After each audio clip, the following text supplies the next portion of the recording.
Okay, now I think we've seen enough of these. I'll just do it one more time. I can't cube root P17. I can cube root P15. I can cube root P18. All these things divisible by 3. Remember the little shortcut rules. Right, so 17. If I'm cube rooting it, what I'll do is write it as P15 and P2, okay? So go for the biggest thing that you can divide by 3, that's just a bit less than 17, okay, which is P15. So I can cube root of P15 now. That will give me P5. Remember, the shortcut is just divide by 3. What I can't do a P2, so again, it's the cube root of P2 that's just left inside, okay, and that's basically it. Now let's look at some more complicated ones.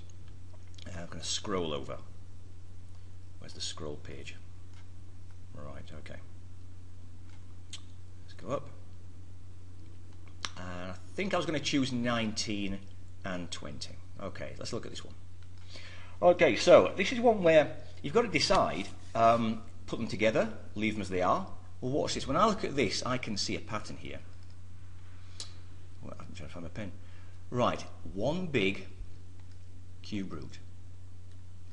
Hey, right, if I put it like this, 40, A4,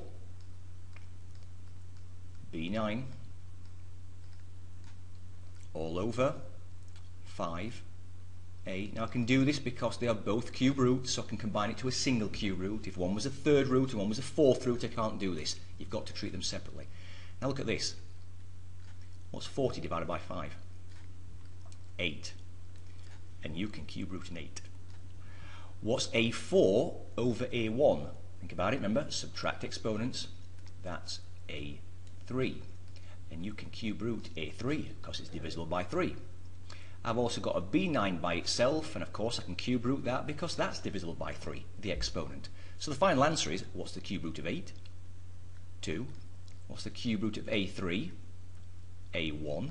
I like the 1 in, I don't need it. 3 divided by 3.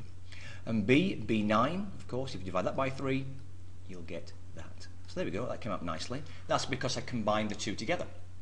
So I'm going to do that for the next one. Let's have a look.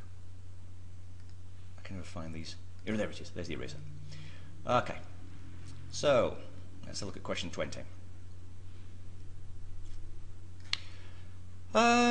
Same thing maybe? Okay, this is a big square root.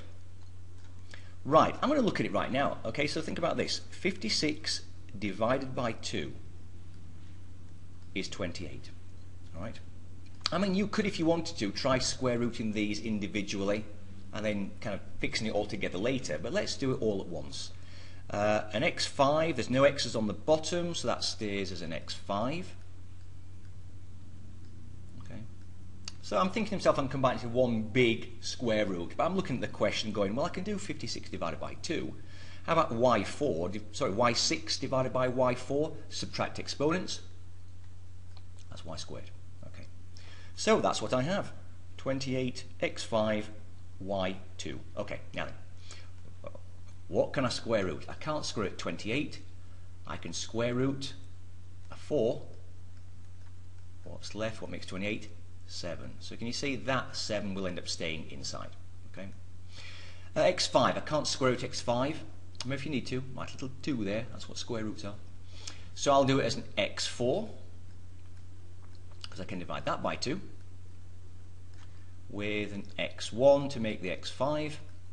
Finally, a y2, nothing to break down there because I can square root that. So there we go, I've split that 28 and the x5 into things I can square root, the y2 is okay.